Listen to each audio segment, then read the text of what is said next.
Ja. Evo, dragi moji, pravo živio. Evo mene ovdje kažu Vručica, a tamo je Dereklija. Sad svako zove kako hoće.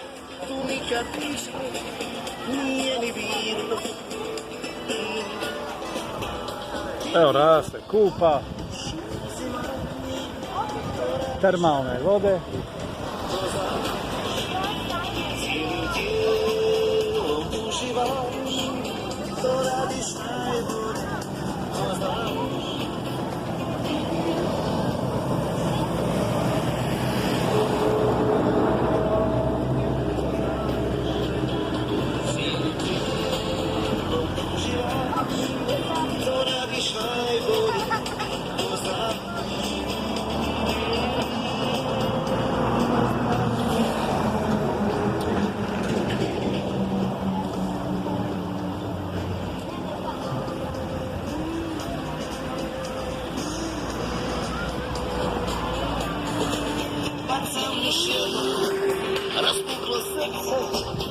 Kako je?